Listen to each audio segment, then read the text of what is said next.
Someone planted evidence in the Nancy Guthrie investigation. That is what an FBI insider told Harvey Levin. Not a rumor, not a theory from a social media commentator. An FBI insider, someone inside the bureau with knowledge of the investigation, told the founder of TMZ, a trained attorney with decades of legal reporting experience, that the agency suspected a member of the media had planted an item of evidence early in the investigation to attract attention to the case. Levin revealed this on July 4, 2026, day 159 of the investigation, on the podcast Two Angry Men, which he co-hosts with respected trial attorney Mark Geragos. He was specific about what he said and specific about what he did not say. He did not name the item. He did not name the media organization. He did not name the individual. He said there was one particular item found early in the investigation that received heavy news coverage, and that he talked to somebody in the FBI who told him we believe that somebody in the media may have planted that item to get attention. And if they could prove it and they believed it to be true, they would prosecute the individual. They never prosecuted anyone. Levin acknowledged that directly. He noted that maybe there's no proof of it because they never prosecuted anybody on that. And he acknowledged that his FBI source really believed it, but that he himself did not know if it was accurate. But he revealed it. On the record, in a podcast, because he thought it was significant that the possibility had been considered, and now it is part of the public record of this investigation. This is Forensic Disconnect, day 159. And today we are going through the most significant week of developments in the Nancy Guthrie investigation since the second ransom note's contents were disclosed. The planted evidence allegation. Mark Geragos' counter-theory that the Reuters report itself was a planted story. The FBI telling TMZ to stand down on a proposed documentary. The revelation that the FBI sent Bitcoin to the ransom wallet to trace the funds. Levin's FBI sources saying the two original notes are more legitimate than not. The explanation for why the investigation produced contradictory public statements, and what all of it taken together tells us about where this case actually stands. Before we go further, subscribe and hit that notification bell. Here at Forensic Disconnect, we cover the cases that deserve to be remembered. Day 159. Subscribe. Let's start with the planted evidence allegation and why it matters as much as it does. Because the specific claim that a member of the media planted physical evidence at a crime scene to generate news coverage is not just alarming as a standalone development. It is alarming because of what it implies about the state of the investigation in its early days. If a media outlet or an individual journalist planted an item of evidence at or near the crime scene in the days after Nancy's disappearance, the specific consequences are multiple and serious. First, the planted item would have directed investigative resources toward whatever the item implied. Investigative time, forensic analysis, tip follow-up, all pointed at something that was not actually left by the perpetrator. Second, the planted item would have generated public coverage and public attention around a specific narrative that the planter wanted to advance. Whether that narrative was a particular theory about the crime, a particular direction for the investigation, or simply the story itself. Third, the planted item would have contaminated the forensic record of the case, making it harder in any future prosecution to establish what evidence is genuine and what is not. Levin did not say what the item was. He specifically declined to identify it.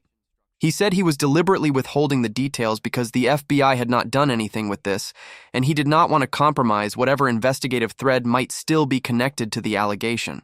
That specific restraint, a media figure with a significant legal background choosing not to name an item he knows about because it might compromise the investigation, is itself significant.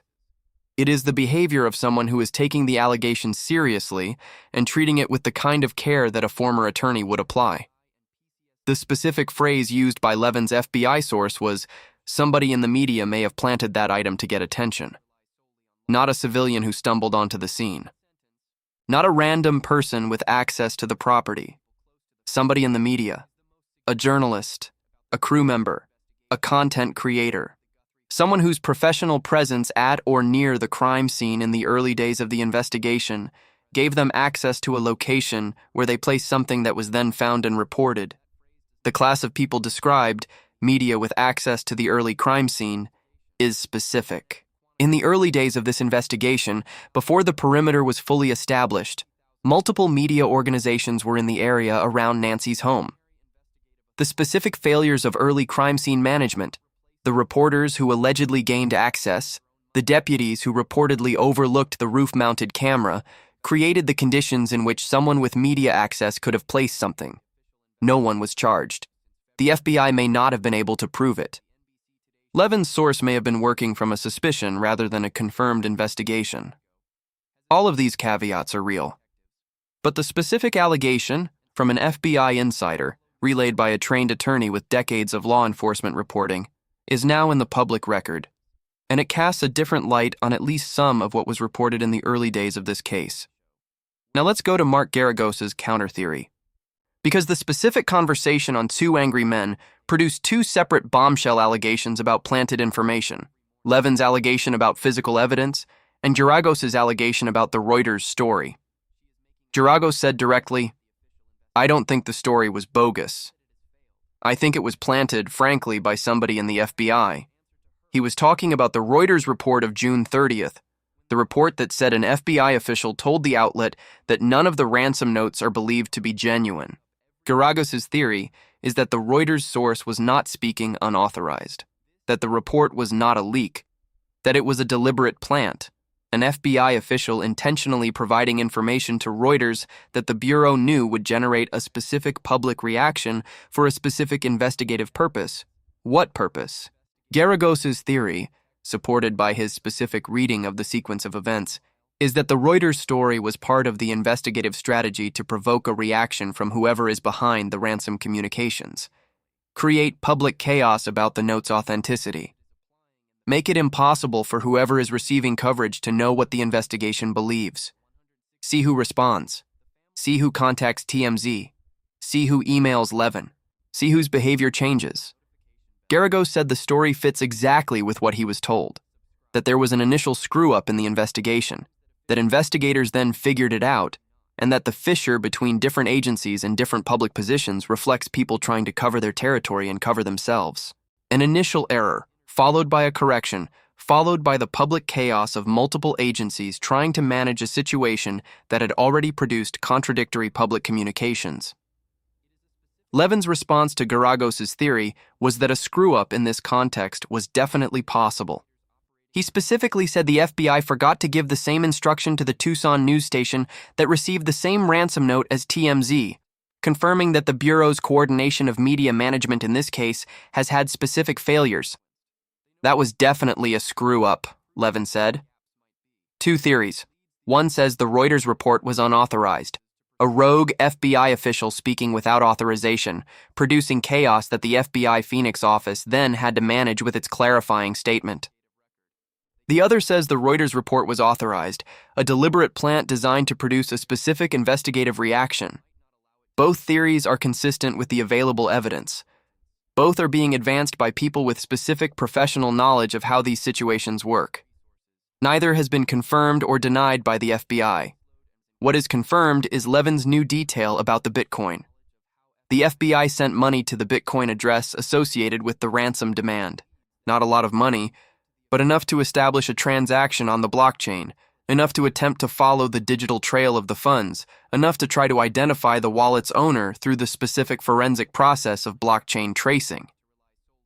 Levin revealed this specifically and noted that the FBI told TMZ not to publish this information, the specific request for information management that characterized the Bureau's relationship with TMZ throughout this case. That specific revelation, that the FBI was actively engaging with the Bitcoin address, sending funds to it, is itself evidence that the investigation took the ransom demands seriously enough to invest operational resources in tracing the blockchain. You do not send Bitcoin to a wallet you believe is fraudulent. You send it to a wallet you are trying to trace. The specific decision to transact with the ransom wallet is the investigative behavior of an agency that believes the wallet's owner may be the actual perpetrator or may have genuine knowledge of the perpetrator. Now let's go to the FBI's instruction to TMZ to stand down on their proposed documentary. Because this detail, first reported by Parade on June 28th, adds a specific dimension to the FBI-TMZ relationship that changes how you understand the Bureau's engagement with what Levin has been receiving. Levin had proposed a plan. Pay the 1 Bitcoin demand to the person sending emails to TMZ about the phone with the video of Nancy and follow the path. Not necessarily to pay the demand and trust the information, to use the payment as a digital forensic tool, a transaction that would create a blockchain record that investigators could follow to the wallet's owner. He approached the FBI with this plan. Initially, the FBI did not respond. Levin described being ghosted. Then, after TMZ reported the details publicly, the FBI reached back out and told Levin to stand down on the proposed documentary. They told him they feel like they're making progress in terms of identifying this person, and they think they can do that. They think they can identify the TMZ emailer without paying the Bitcoin, through whatever investigative means they are currently deploying. And they specifically asked TMZ to stand down, to stop pursuing the thread independently, because the independent TMZ action might compromise what the investigation is doing. You do not ask a media organization to stand down from pursuing a lead you believe is completely fraudulent. You ignore them. You let them spend their money and waste their time. The specific decision to engage with Levin, to tell him to stand down, to explain that the investigation is making progress on identifying the TMZ emailer. That is the engagement of an agency that believes the TMZ correspondence contains genuine investigative value. That believes the emailer may be identifiable. That does not want TMZ's independent action to compromise the identification they believe they are close to making. They think they can identify this person. They told TMZ to stand down. Now let's go to the most important thing Levin said about the note's authenticity, because his FBI source conversation, conducted specifically in response to the Reuters report to get clarity on where the investigation actually stands, produced information that directly contradicts the unnamed Reuters source. Levin said he made calls. He spoke with 2 people in the FBI, one who is involved in the investigation, one who is an official. What his sources told him was specific and went in multiple directions. The original 2 ransom notes, the first demanding Bitcoin, the second saying she perished shortly after she was taken, are more legitimate than not. That is Levin's FBI source's assessment. The 2 notes that CNN and Coldy TV were asked to protect as interrogation evidence for 5 months are being characterized as more likely real than fake by sources who are actually working the case. The emails to TMZ about the phone with the video, the more recent communications claiming to have names, addresses, ages of 2 people responsible, are assessed as less likely to be real. The original 2 notes, more legitimate than not. The TMZ email thread, less likely real. This is the most specific public division of the communications landscape that has been offered by anyone with actual investigative access. Not all notes real, not all notes fake. 2 specific categories. Original notes, probably legitimate. Recent TMZ emails, probably not. And the explanation for why the investigation has produced contradictory public statements? Levin's FBI source addressed this directly. There are multiple agents working the case, and their opinions are going to vary. That is the specific explanation for the gap between the Reuters source and the Phoenix office statement. Not a cover-up, not a deliberate plant, not a rogue official. Multiple agents with genuinely different assessments of the same evidence, some of whom believe the notes are all fake, and some of whom believe some are legitimate, all of whom are working the same case from different analytical perspectives. Multiple agents, different opinions. The investigation is not monolithic. It is a collection of human beings with specific areas of focus and specific analytical frameworks, and those human beings do not always reach the same conclusions. That is the most honest explanation that has been offered for the contradictory public communications. And it is also the most alarming. Because an investigation with multiple agents reaching different conclusions about the central evidentiary question, real or fake, is an investigation that has not yet reached an internal consensus. And an investigation without internal consensus is an investigation that is still working through the most fundamental question of what happened. Day 159. An FBI insider told Levin that someone in the media may have planted evidence. Geragos believes the Reuters story was planted by the FBI. The FBI told TMZ to stand down because they're making progress. The FBI sent Bitcoin to the ransom wallet. The original 2 notes are more legitimate than not. The TMZ emails are less likely real. Multiple agents, different opinions, no internal consensus. Nancy Guthrie has been missing for 159 days. The investigation continues. Let's go deeper into what the planted evidence allegation means for the specific accountability landscape of this investigation. Because Levin's revelation arrives in the context of a documented pattern of early crime scene management failures. And if the planted evidence allegation is accurate, it would be the most extreme version of those failures. The specific crime scene management problems that have been documented in this investigation are on the record. The crime scene was reportedly left without a security perimeter in the early days. 2 reporters allegedly gained access to the area before the perimeter was established. Deputies reportedly overlooked a roof-mounted camera during the initial inspection. The United Cajun Navy offered K-9 teams and drones and was refused. The FBI was kept out for 4 days. Each of these failures created specific conditions. The absence of a security perimeter created conditions in which people with no legitimate investigative role could access the crime scene area. The reporters gaining access created conditions in which media personnel were physically present at locations where evidence could be deposited or disturbed. The oversight of the roof-mounted camera created conditions in which footage was initially missed. If someone in the media placed an item at or near the crime scene in the early days, in the specific window when access was not properly controlled, the crime scene management failures are the conditions that made that possible, not the cause, the conditions. The specific failures of perimeter establishment and access control that the documented record of early investigation management shows occurred. The specific item that Levin described, one particular item that received heavy news coverage found early in the investigation, is an item that, if it was planted, received its news coverage because of the planted evidence. The coverage was the point. The media outlet or individual who planted it wanted it to be found and reported. And the specific conditions of the early crime scene management made placing it possible. Levin's FBI source said they would prosecute the individual if they could prove it. They never did. That could mean they could not prove it. It could mean the source's belief was not shared by the broader investigative community. It could mean the allegation was investigated and dismissed. Or it could mean the investigation was unable to gather sufficient evidence to bring charges. Without knowing which, all of these possibilities remain open. But the allegation is now public, from a credentialed source relayed by a credentialed journalist with a legal background, and it casts a specific shadow over at least some of what was reported about the early evidence in this case. Now let's also go deeper into the Bitcoin revelation, because the specific detail that the FBI sent money to the Bitcoin address associated with the ransom demand is not just logistically interesting. It is forensically significant in a specific way.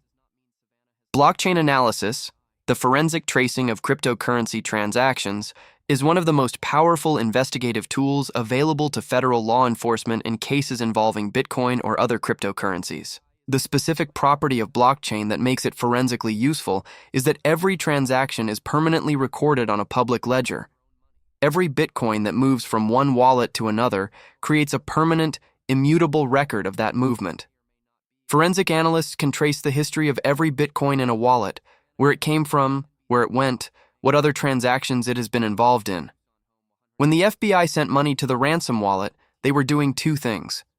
First, they were establishing a new transaction on the blockchain, a transaction that connects the ransom wallet to the specific Bitcoin the FBI sent, which can then be traced back to the FBI's own controlled wallet and provides a documented forensic link. Second, they were potentially testing whether the wallet's owner would move the money, because a wallet owner who moves received Bitcoin creates additional transaction records that can be traced. If the ransom wallet's owner moved the Bitcoin the FBI sent, if they transacted with the money, every subsequent movement of that Bitcoin creates a record. Who received it? What other wallets it passed through? Whether it was eventually converted to cash at an exchange that has KYC requirements, know your customer requirements that mean the exchange captured the identity of the person who cashed out. Levin said the FBI also noted that when they send money to a Bitcoin address, they know it's out there and they're going to try to trace it. The specific investigative logic of the Bitcoin send is the creation of a blockchain trail that investigators can follow to whatever endpoint the wallet's owner ultimately uses the money at. The FBI sent Bitcoin to the ransom wallet. The ransom wallet is in the blockchain's permanent record. Whatever the wallet's owner has done with the money, whether they moved it, held it, or sent it elsewhere, is also in the permanent record. The investigation has had this thread to follow since February, when the first ransom note was received and investigators engaged with the wallet. The blockchain analyst dimension of this case is one that has received less public attention than the DNA and the genealogy, but it is potentially the fastest path to identification, faster than DNA deconvolution, faster than genealogy searches, potentially faster than any other forensic process running in this case. If the ransom wallet's owner made a single mistake in how they handled the Bitcoin, if they sent any of it to an exchange where their identity was captured, or to a wallet that is connected to a known identity, or through any node in the blockchain that investigators have already linked to a real person, the blockchain trail could identify them with the same specificity as a fingerprint. The FBI sent Bitcoin to the wallet. The trail exists. The analysts are following it. Now let's go to Geragos' specific reading of what the Reuters story represents, because his theory, that the Reuters report was a deliberate FBI plant, is the theory of someone with decades of experience watching law enforcement manage information in high-profile cases. Geragos is not an FBI critic without standing. He is a trial attorney who has represented clients in federal cases, who has watched how the government manages public information in active investigations, and who has specific professional experience of the tactics that federal agencies use to create investigative pressure on suspects or witnesses. His theory is that the Reuters report was part of a deliberate strategy to create chaos, to make it impossible for the person or persons behind the ransom communications to know what the investigation believes. If you are the actual perpetrator and you read that the FBI has determined all your notes are fake, you receive a specific signal. The investigation does not believe you. That signal might produce a reaction. You might reach out. You might send another communication. You might take an action that the investigation is watching for. If you are the actual perpetrator and you then read that the FBI Phoenix office says some notes may be legitimate, the signal reverses. The investigation does believe you, at least partially. The chaos itself becomes the message. You cannot know what the investigation thinks. You cannot calculate your next move based on what you believe investigators believe. Geragos' theory posits that this chaos was engineered, that the Reuters source was not a rogue official, but a deliberate plant, an authorized communication designed to produce the specific chaos that followed. The Phoenix statement was not a correction of an unauthorized disclosure. It was the second half of a two-part strategy. This is the specific investigative logic of controlled chaos. In hostage negotiations and in communications with extortionists, law enforcement sometimes uses deliberate misinformation, telling the subject of an investigation something that is designed to produce a specific reaction rather than something that is accurate. The specific dynamic of the Nancy Guthrie ransom communications, where the perpetrator or perpetrators have been monitoring the public coverage and responding to it through their communications, creates conditions in which controlled misinformation could be an effective investigative tool. Geragos believes that is what happened. Levin was more uncertain. The specific truth, whether the Reuters report was an unauthorized leak or a deliberate plant, is known to the FBI and not currently known to the public. What is known is that the chaos the Reuters report produced was real, that the FBI's response was swift and specific, and that the net result is a public that has no clear understanding of whether the notes are real or fake, which may be exactly what the investigation wanted. Now let's also address what Levin's revelation about multiple agents with varying opinions tells us about the specific human reality of this investigation. Because the explanation, there are multiple agents working the case and their opinions are going to vary, is the honest description of a large, complex federal investigation. The FBI does not operate as a single unified consciousness. It is an organization of human beings. The specific agents assigned to this investigation bring different analytical frameworks, different professional experiences, different readings of the same evidence. The agent focused on behavioral analysis may reach different conclusions than the agent focused on blockchain forensics. The agent reviewing the language of the notes may reach different conclusions than the agent processing the DNA at Quantico. The official who spoke to Reuters may have had a different assessment than the Phoenix office that issued the statement. This is not a dysfunction. It is the normal operation of a complex investigation where the evidence has not yet produced a clear enough picture to achieve internal consensus. The investigation is still working toward the answer. The agents are still reaching different conclusions because the evidence has not yet produced a definitive conclusion. When the evidence reaches a threshold, when the DNA or the blockchain or the genealogy produces a name, when the identification is specific enough that the analytical disagreements resolve into consensus, the contradictions will resolve. The agents who believe the notes were all fake and the agents who believed some were legitimate will converge on whatever the evidence shows. Day 159. They have not yet converged. The evidence has not yet produced the clarity that makes consensus possible. That is the honest picture of where this investigation stands. Not botched, necessarily. Not dysfunctional, necessarily. Simply not yet finished. Still building toward the answer that 159 days of evidence gathering, forensic processing, blockchain tracing, DNA analysis, and genealogy work has been building toward. Multiple agents, different opinions, no internal consensus yet. But the blockchain trail exists. The DNA is at Quantico. The genealogy is running. The investigation told TMZ they think they can identify the emailer, and the two original notes are more legitimate than not. That is the most hopeful, specific assessment the investigation has produced for the public. The notes are more legitimate than not. The investigation believes it is making progress on identification. The specific processes that would produce the name, DNA, blockchain, genealogy, are still running. The name will come. Through whatever thread arrives at its endpoint first. If you have any information about Nancy Guthrie's disappearance, contact the FBI at 1-800-CALL-FBI, 1-800-225-5324. Submit tips at tips.fbi.gov. Call the Pima County Sheriff's Department at 520-351-4900 or 88-CRIME. The combined reward is over $1.2 million. Completely anonymous. We will be back tomorrow.